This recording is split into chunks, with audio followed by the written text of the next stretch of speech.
Welcome, everybody, to some special bonus Church Jams Now stuff. I don't know how we're going to intro this. I think that's it. All right, yeah. We've just wrapped up our As Cities Burn miniseries. But, in an extreme oversight on my part, even though I believe he has been referenced in every single As Cities Burn episode. We talked about him in every episode. We did not bring our good buddy Joe Cutler on to talk about As Cities Burn. Yes, how dare you? And so we thought this would be a great opportunity to remedy that. So we're doing this sort of mini-series wrap-up As Cities Burn after party, where we're going to have lots of fun stuff we're going to talk about. So, hey, Joe, let's do that. Hey, it's me. Morrissey. Dude. How's it going? Man. I'm excited to be here. Yeah. Talk about the band that I introduced to you guys and during to both of us. Me watching Hoarders for 3 episodes and just getting rid of all of my CDs and giving them to you, Josh. Hey. I'd be like, you want them? And you're like, yeah, of course I do. I do, of course. Yeah. Do you regret that at all, Joe? I mean, okay, so when I listened to the episode that you were talking about, like, this CD here, got it from Joe Cutler, and I was like, oh, that's where that went. Because I was thinking about that. I was like, I have that CD somewhere. That's so funny. But then I remember, I'm so glad it went to you, Josh, and not like, because I know there was a bunch of CDs that I actually ended up keeping from my like 20s, and I'm guarantee you my wife just gave them all away. Yeah, they're just in, or they're in a shoebox somewhere at the bottom of a Goodwill. But Josh is our resident archivist. He has been essentially since we met. Kept in great condition and well loved and well cherished for good. all the years that it has been in my possession, Joe. Yeah. Good. I actually got that CD from them at a show that they weren't headlining, but they were. So I saw As Cities Burn, Come Now Sleep just came out, and they were playing with a bunch of hardcore acts. Like, I'm pretty positive there was some Minnesota band called Midnight. Oh, I can't remember what they're called. Midnight Suit or something. I can't remember. They did the Macarena as a breakdown kind of thing. That's all I remember about them. And I ended up buying that CD from them because I was like, you know what? Like, this is good stuff, especially all this like harder stuff that is being played with these guys. So yeah, you just know you got that exactly from them from a tour. So. Man, look at that. That's like straight from them. Was that like your intro to them? Yes. Were you listening to them? Okay, so no, not from so that's why like Son I Love You Your Darkest, like I had no recollection of that album in my like early years of As Cities Burn, because all I knew was Come Now Sleep. Now I do recall at that show they were like playing Come Now Sleep, and I remember people yelling at them like "Bloodsucker, Bloodsucker," and I was like, "You're just like what? You're like, do they think this is a vampire show? What's happening?" Yeah, and then they were like, then they ended up playing it as an encore, and I was like, okay, that makes sense now. But oh man, I just remember seeing it and I was like, this is good stuff. And now I've just been a lifelong fan now. So you didn't have like the letdown of like, oh, Son I Loved You was like heavy and cool and I was expecting that for Come Now Sleep. No, not like, at all. Oh, this is what they do. Yeah, and like being a fan of like harder music, I remember going to Son I Loved You and going, it's all right. Then, but being like, yeah, but Come Now Sleep, ooh, this is where it's at.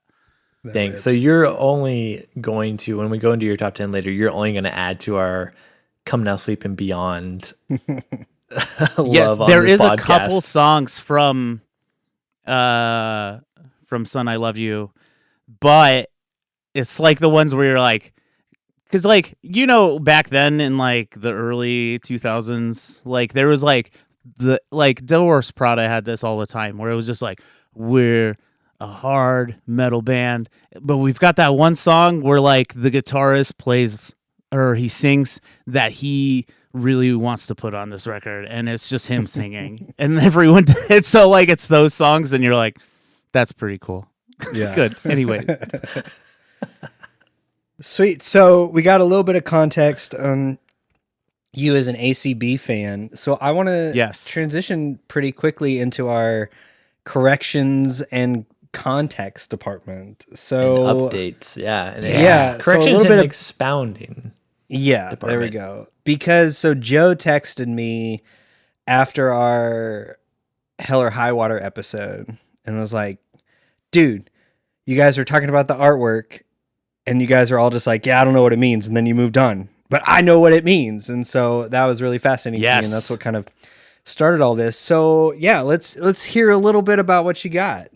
yes. So I listen to all of you guys are my podcasts I turn on while I'm like printing shirts and stuff. So basically I'm just like, what can I have in the background that I'm absolutely like enthralled in while I'm doing mundane work? And the moment when you guys were talking about Hell or High Water, the moment where you guys were like, that's some pretty badass album artwork. And then it was like, anybody know what it is? And Josh is like, nah, I have no idea what it means. And I was like, oh, you fricked up, dude. You fricked up. I got you. And that's why I text you guys at like 2 a.m. and I was like, ooh. You were seething. Yes, yes. So a lot of the information I got is from their drummer, and in his books that he wrote about kind of the writing process that they did all this stuff in. So in one of his books, they're talking about Hell or High Water, and so he talks about who specifically the Rat King is, and it is the owner of Tooth and Nail. If you notice, the crown is not a crown; it's a tooth. Oh. And the skulls that he is sitting on is all the bands that he just made profit off of and just let die. And this was like Asses Burn's final album on Tooth and Nail, and they're up next coming into it, so they're the ones in the boat kind of thing. Now, I thought was very interesting. I didn't know about the pre-hidden track you were talking about, where you would just rewind back in the negative and you pull it up. The first line in that is all the music is yours. Oh. Yeah. Which is very, Josh, very this is interesting. what Joe and I were talking on the phone the other day, and I texted you. I was like, "Oh shit, dude! Like, we have to get Joe on to talk about this. damn. Like, it's Yeah. too cool to like not address." Yeah, because you just Yes. hear that, and with ACB, like you assume like he's attributing that to God, like all the music Yeah. is yours or whatever. But he's like saying that all the music is like literally owned by you, Brandon Ebel, is what Yeah. that is. Exactly. And that's what's really cool about this album is if you go back with those eyes and kind of think of it as like loosely concepted on that, Like you a hear breakup like album with Tooth and Nail. the on Capo with Joan Zetta is like, I've got nothing to say to you. It's like, ooh, spicy. Well, and Petty also talks about kind of like new artists coming up and whatnot kind of thing. So Exactly. that makes- Exactly. Did that blow your mind, Josh? It blew my mind. does blow my mind. Josh is speechless. I am. But what I really love about Hell or High Water is like you come from so the trilogy, right? You get the trilogy of Son, I Love You at Your Darkest, a band that was coming hard and heavy, and blew up. But they lost their screamer. So Aaron and Cody were like, we're writing an album that we want to write. So basically you come to album 2, and as a band that has something to prove, right? As a band, they're like, we're changing our sound and we have to prove that like this is good to our fan base, and we don't need to be hard to play some good music. And then you have Hell or High Water, which is their last album on Tooth and Nail. And it's like a band that has nothing to lose because they're like, screw you, dude, we're done. Like, we're not doing anything after this. I think that is just such a beautiful trilogy. 1, 2, 3, of being like, we've grown and like we're just gonna write what we want. And screw you, Tooth and Nail. Which makes sense why, like, whenever they rebanded together, like in 18, 20, or when they came back for the Scream Through the Walls, like why they signed with Equal Vision. Because I was like, pre 2013, all Tooth and Nail was still under Capitol or under EMI, and like they had to sell all their masters to Capitol to get out of that contract. But since 2013, they've been fully independent again and have like they've updated like their contracts, because Brandon does get a bad rap for like how kind of predatory those early Tooth and Nail contracts were in like the 90s and still in the 2000s as well. But like they seem like they've fixed those problems and that they've like become a place where artists, like obviously streaming royalties and streaming aren't what they used to be. Right. But like it seems like it's a place where that's conducive to where the artists and labels have a really good like relationship with each other. But it makes sense. I was like, why wouldn't they come back to Tooth and Nail? Like that'd be such a great thing for them to do. But that just makes seems sense like why they wouldn't want to. Kind of the thing, because like I wasn't as aware of that in terms of Tooth and Nail at the time, but I know I got way invested in the sort of band label dynamics drama with Victory Records around that time. Like Victory Records too kind of was predatory. Was it a Day to Remember that took them to like sue them or something like that? Yeah, Day to Remember sued them. Because then I remember too when the Stray Light Run record came out, and thinking it was weird that that kind of music was on Victory Records, and then kind of finding out later that that was like kind of part of the Taking Back Sunday contract. It was like then any other like subsequent projects had to come out on Victory, and it was just like a lot of weird kind of shady stuff. But you know, that just seemed par for the course for emo and hardcore music in the 2000s. I mean, it's easy. It's the same thing as like, I mean, when you're 18 and everyone's like, you should get a credit card. It's just like, hey, we can take advantage of these young kids and make some money. And everyone like, hell, if I was like 19 and a record label was like, hey, come record with us, I'd be like, hell yeah. And I can't imagine being at that point of like, oh, I don't own the music that I made. Like that's you're not thinking long term like that. Right. You're like, oh, we get an advance and that pays. Like I'm making money doing music, so that's fine. I think the Victory thing is like a good like context. Like shady stuff was still happening at other labels. I don't know. I want to think better for Tooth and Nail that they were like, this is just how we did contracts and we didn't like think about it, and everyone still signed to us, so we just kept it that way. But I mean, I don't know. It could have been a little more nefarious than that. Yeah, like, I don't know how intentional it was, or if that's just like. I mean, based on like major labels and stuff. I mean, that's just been the history of art and commercialism for all time, is a certain level of exploitation of people that do creative things, you know, and make other people money. You know, like it's just like I don't fault that. I'm not trying to have like a takedown of Tooth and Nail. Like I'm not personally invested enough to like really care. I think that's just like the system in which that like those labels and stuff came up. Like that's the inherent nature of it, you know?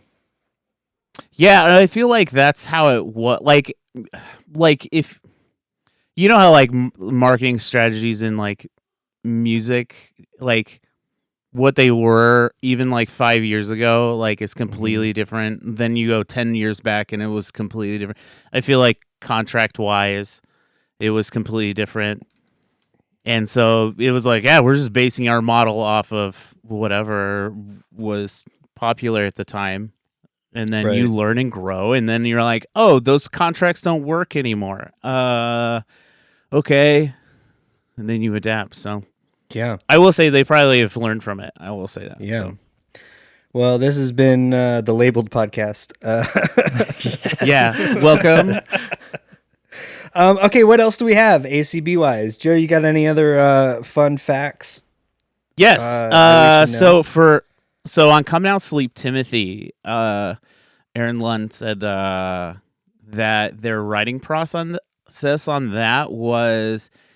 It's almost like inverted. So drums came first. Like Aaron went in and recorded drums and that didn't have anything with it.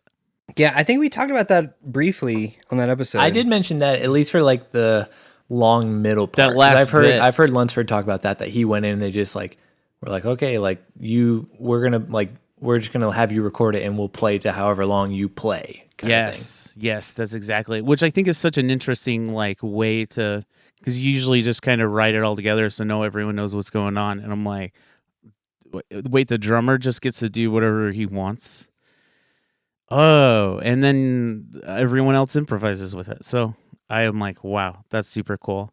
The other thing I think might be hearsay. It makes me sound like I'm just going like, like, Cody didn't have eyeballs when he recorded. Like, I know, but like, I think Cody. I remember hearing somewhere along the line that Cody first was a bass player. Yes, and then went into being a guitarist. Mm-hmm. So, like, when you think of the lead lines that are happening within As These Burn, they're not necessarily like guitarist lead lines. And so, what you hear is those like groovy guitar licks that are almost like they just work, and they're a little weird. But that's why I like it, right? Yeah, and I'm like, that's super cool. Yeah. Yeah, I did get a little extra context. There's another podcast called The Rumors Are True that he just did an episode with Colin Kimball, and it was super good. Listen to it, I did, and it came out like when we were in the middle of a couple episodes. I was like, oh, this would have been a great resource to have like when we were preparing for this, but just timing wise, it didn't work out. But Colin was saying that him, Cody, and then their original drummer, I think his name is Brian Dixon, were in a ska band together, and Cody was playing bass in that band, and Colin was playing guitar and singing.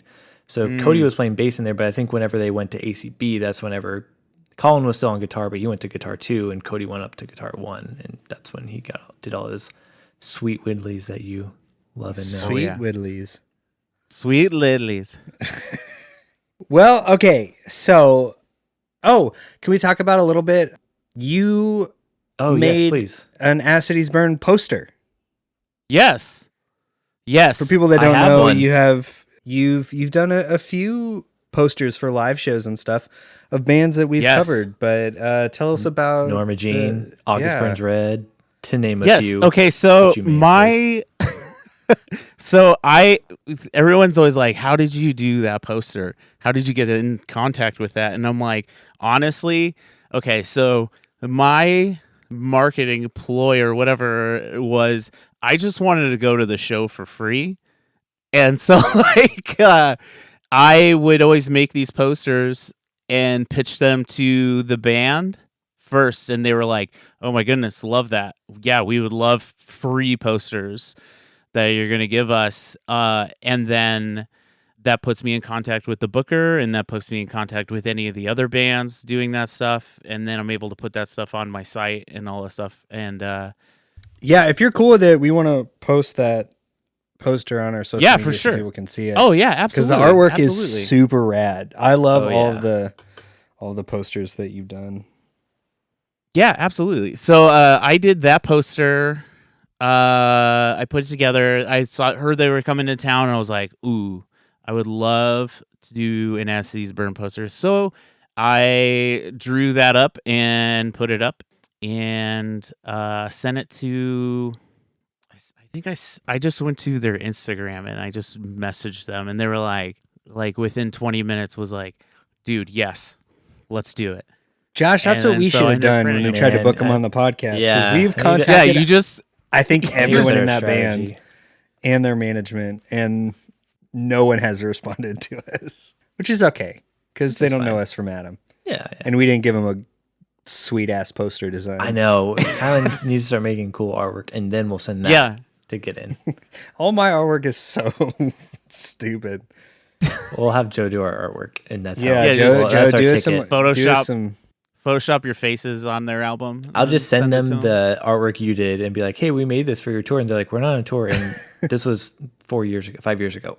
Yeah, exactly. I mean, because I don't think this art's going to get them to come on the show.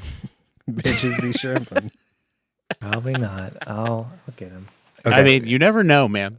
I look at some of the stuff that I did my very first time, and I'm like, oh, man, people wanted this from me. So, I get it. I mean, that's just keep dreaming, artist, dude. Keep shrimping, dude. Keep shrimping. Keep shrimping. Then one day you too could be Louisiana's finest jazz band. It's all very Okay. true. So, Joe, do you have a ranking of the As Cities Burn records? Because there's just the four Like of them. album wise? Yeah, like what's Okay, your so 1 through 4 of dude, like okay. favorite to least favorite? Okay, so Screaming Through the Walls is number 5. Okay. Or wait, 4.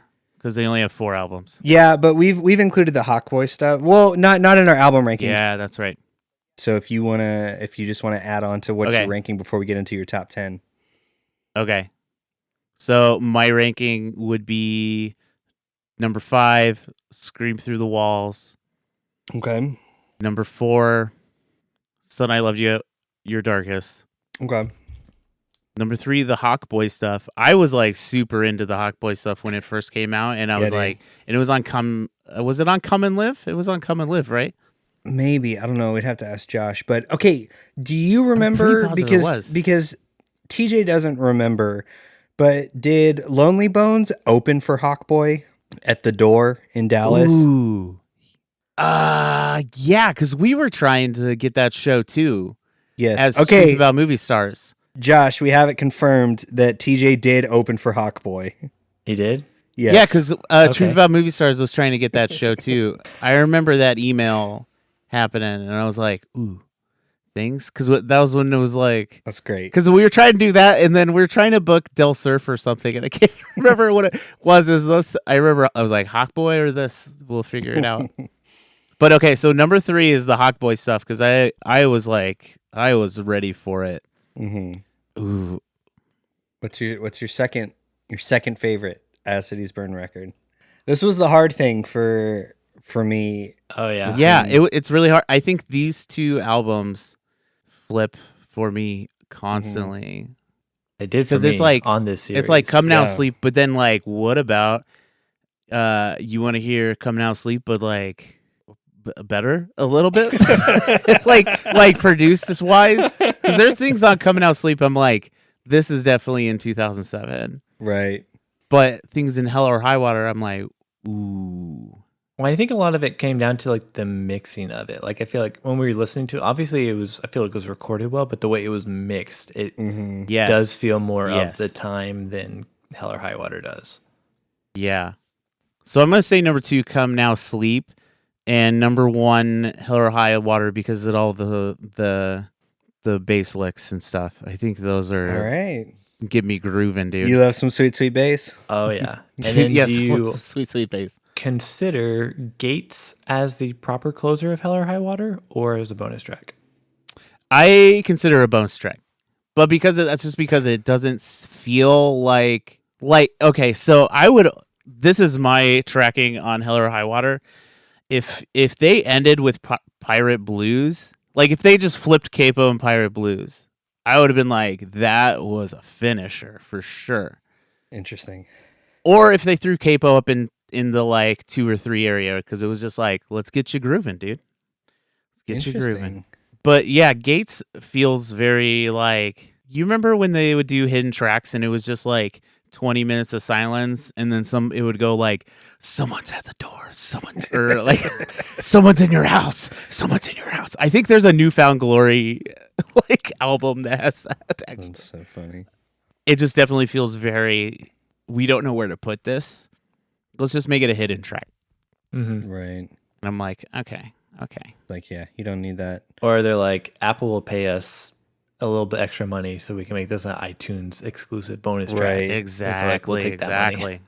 Although, honestly, I weirdly do kind of wish more bands would do stuff like that. I've been on this real like nostalgia kick of like if you look on Spotify and Thrice's discography, right between Artist in the Ambulance and Vaiju, there's Live at the Apple Store album, or there's other bands from like 2004 that's just like, here's an album, live AOL sessions.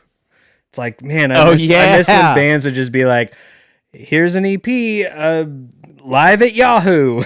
Just like, Rice also has a live at AOL post Visu. That has that's 3 so songs on funny. it. That's so funny. I love it. I just love it. I wish Yes. I wish more tech startups would host emo bands doing live concerts. Love Drug Like- live like- at your local Starbucks. Yeah. Like Circuit City. Like, where's my Me Without You live at Tesla? Like, where is that? Like, I miss that. Or like live at PacSun. That'd be pretty. Oh, yeah, dude. Okay, so I got two things. Number one, Josh, do you remember if Hawkboy stuff was released on Come and Live? Because I feel like it was released on Come and Live. No, it was Regenerate Really? Music Co. Really? I could have sworn there was a link, and that's where I got the first EP. I don't think so. It's under Regenerate. Oh, interesting. Well, you're wrong. It was Okay. nice having you, but that's Well, going to be it. There We'll goes see. me. I'm not validated Nope. anymore. Refuted you. I win. Yeah, we're just going to delete this. It's going to be a lost episode.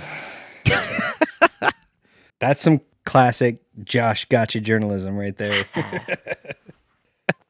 No, I have the information. You're wrong. Another thing I was thinking while I was listening to these episodes is, you know how like in the music industry right now is it's very like you just put out singles. That's what you do. And if something takes off, then we're booking your tour ASAP kind of thing. Yeah. And there's something about that I absolutely miss about the whole like being able to put out the full album in and be able to put the vibe through the whole thing that tells the whole story, that is able to like we build to this point that happens, Timothy or a Capo or like the things like that, or Yeah. Pirate Blues. That's where I would end it. Do you think there will be a time where albums will come back? Like where they're going to be like, you put out an album and it's going to be 1 through 10 and none of this, like you just put singles out until you have 6 songs and now that's your EP, and you put out 10 more singles and then that's your full album, versus like we're going to put a whole concept album out. I don't know, man. We're in a weird time where, okay, so Taylor Swift is doing Taylor versions of all her records where she's like recording 20 something songs and stuff like that.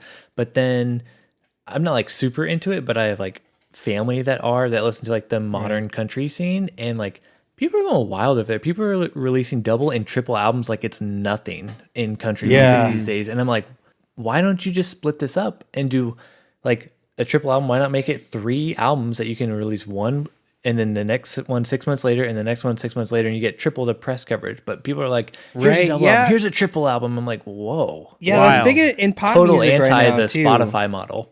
Yeah. We That's we so are. weird. That is we are in kind of a weird time where it's kind of like an all or nothing. It's Mm-hmm. just like, Mhm. you know, if anyone listening to this has listened to any amount of Church Hymns now, know that I'm just all about the like 10 song, 35-minute album is perfect. Like, can we just go back to that? Like, why? Yeah, everything is either massive or just like, here's a single that has 35 seconds that'll blow up on TikTok. Exactly. Yeah. So I don't know. But here at CJN, we ask the hard questions and have no answers. It's like, nope. I don't know. That was an interesting point. Let's move on. All right, Joe, let's talk about your top 10. Your top 10 As Cities Burn songs. You are allowed to include Hawkboy songs in that. I don't know if I clarified that. Ooh, I If you didn't did know not, that. don't worry about it. Okay. But I'm curious. Let's start with number 10 and then go Well, up. I'm going to to start number with 1. some honorable mention. There's 2 honorable mentions that I'm like, okay. I threw something in my top 10 which bumped these 2 out because I was like, ooh, but these are still good. 84 Sleep Dog. That was in my honorable mention. 84 Sleep Dog. 84 Sleep Sheepdog. Oh, That's my side project. yeah. Sheepdog. That was dude. the name Sleep that Cody Dog. was like, I'm either going to call my side project Hello High Water or 84 Sleep Dog. 84 Hello, High Water. hot dogs. Yeah. This is 84 Sleep Dog, man. 84 Sheepdog. Dude. Okay, so 84 Sheepdog is not in your Sheepdog, top dude. 10. It's just an honorable No, mention. it's an honorable mention, and then another honorable mention was 127, which was on Okay. Son I Some Loved Son You. I Loved That one You. just hits hard, and I'm like, this is good. But okay, so number 10, I have Capo because it is just a groove, dude. All right. Capo's my number 2. Yeah.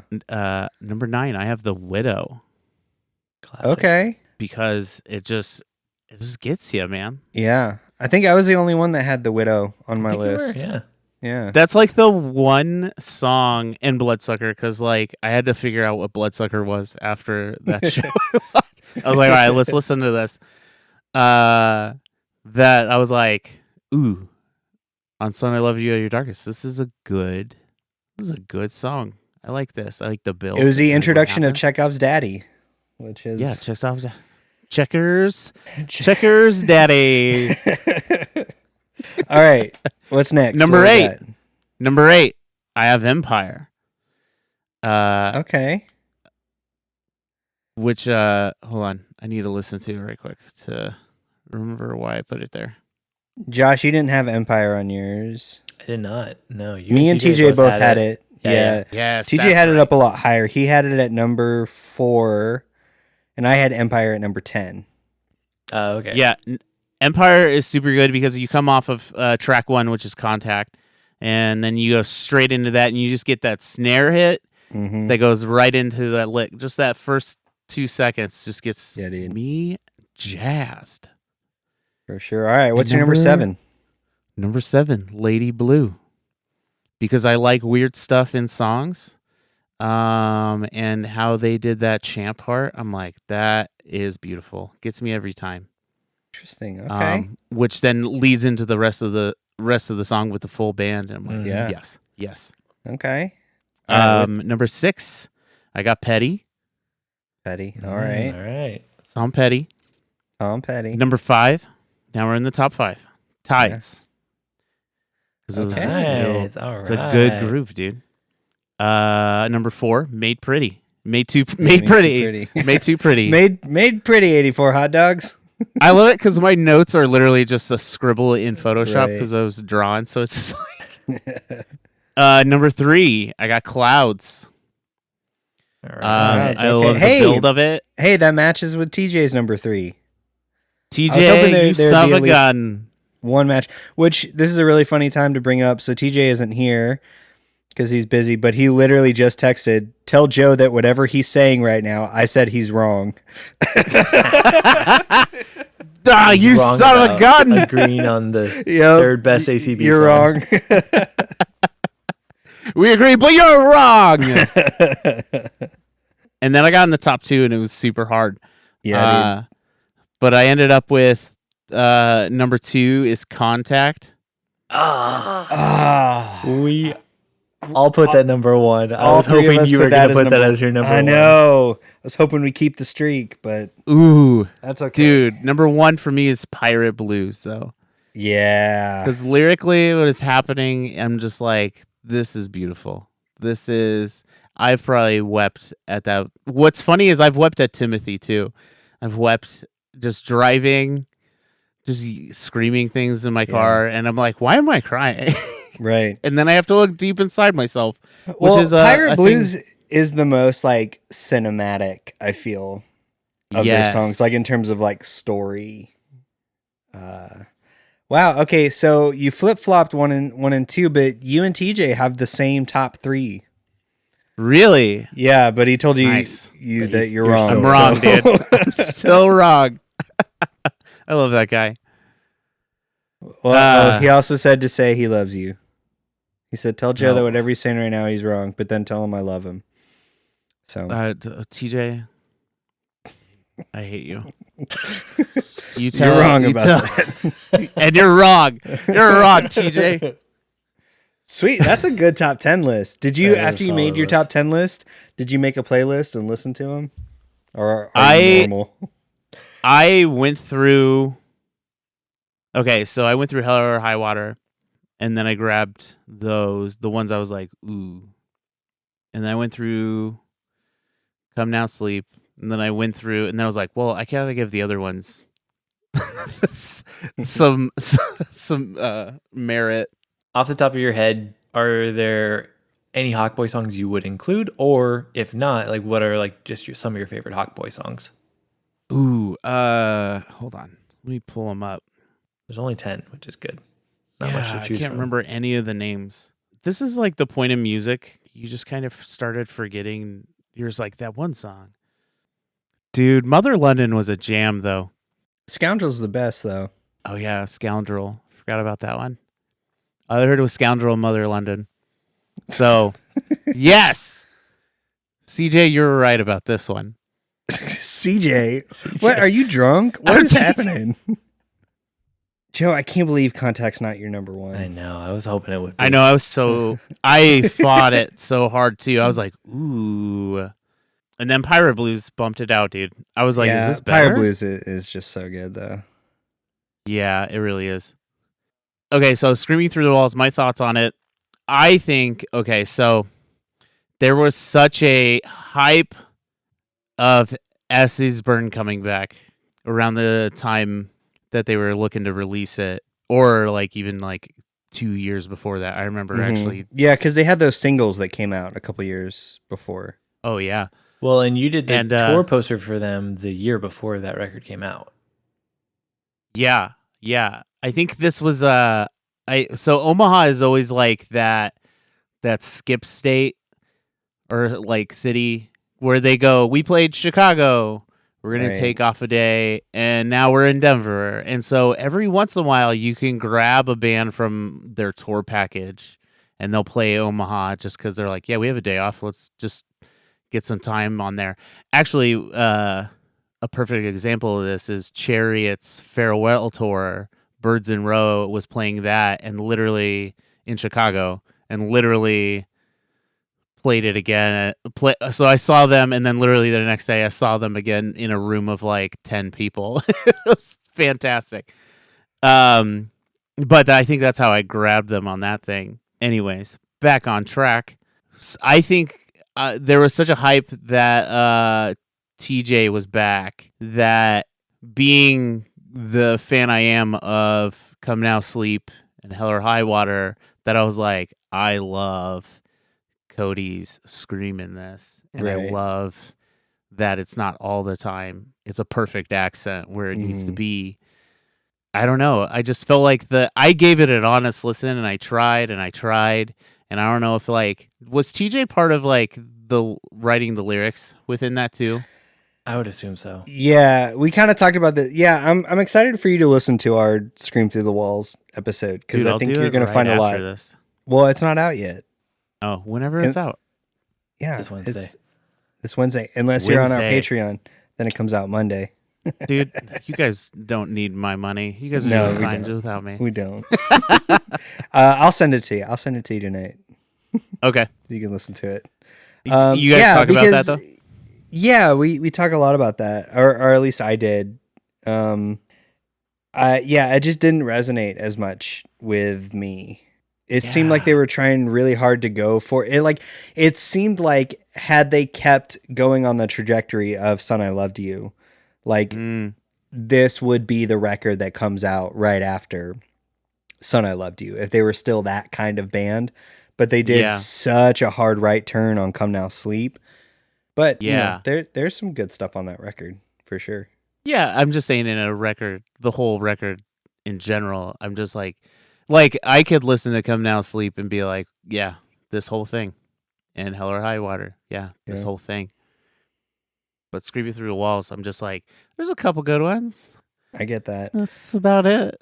All right. Well, I think we're going to wrap it up. I think this has been our Church Jams Now As Cities Burn after party with our good buddy, Joe Cutler, who introduced us to As Cities Burn. Arguably, the man responsible for this miniseries, because otherwise That's true. Kylan and I wouldn't be As Cities Burn fans. Yeah. Oh, shucks. You 84 guys. hot dog. You're the... you're the... CJ's 84 hot dogs, dude. You're the grandfather of the CJN As Cities Burn miniseries. Well, thank you. I am honored to be a part of that for you guys. Yeah, I'm glad I got a chance Me, to just talk a to random dude in Nebraska. you. Well, we always love when we have you on because I think we talk about you almost every episode. So, Dude, I don't even like you guys that much. I either. know. I know. I don't either. Yeah, so this has been it. Thanks Dude. for checking it out. May all your favorite bands stay together. Peace out, Monfrères. Yeah, or never grow old, or just like Are you fucking with my slogan? end it when it's good. That's what I will tell you. Oh, this stopped being good like 25 minutes ago. Hey Jammers! So, as a part of our As Cities Burn series, we tossed around the idea of creating a cover of one of their songs as an enthusiastic tribute and love letter to Louisiana's finest jazz band. So, I decided to whip up an interpretation of Capo that I'm calling a deconstructed cover. It's included here for your listening enjoyment, but it's also available to stream and download over on Patreon. It's a haunted, strange, and dissonant take on one of their more unique tracks.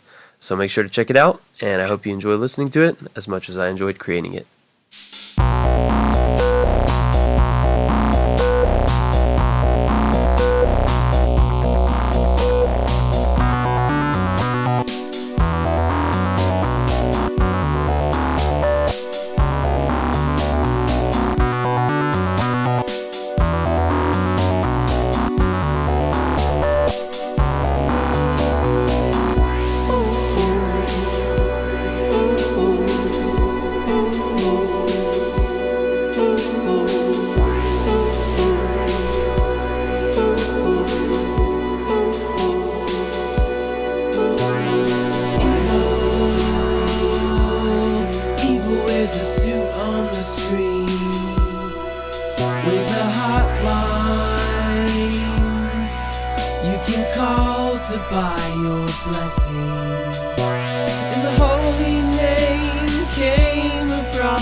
Well, I've got nothing to say to you. I got nothing to say to you. I got nothing to say to you. I got nothing to say. I got nothing to say to you. I got nothing to lose. I got nothing to say to you. I got nothing to say.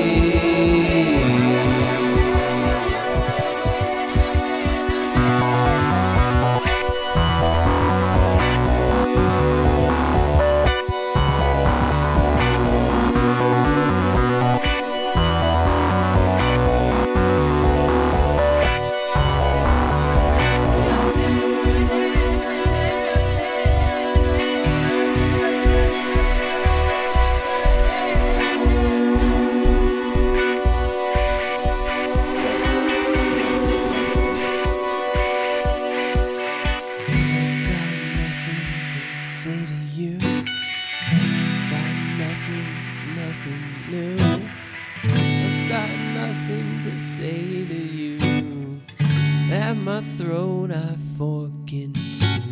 I've got nothing to say to you. I've got nothing new.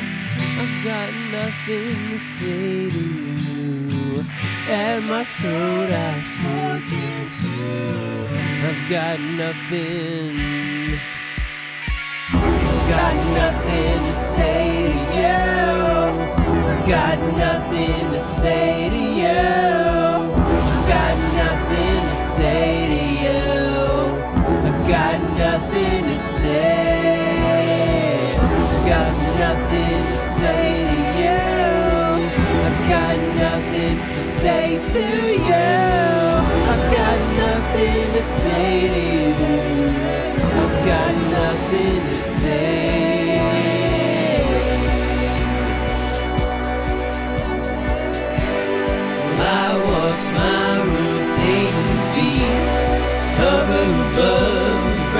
tread streets. The love I carry made me so unique. There's something moving in my chest. It was dirty once, but at its best, the love that kept us young is old under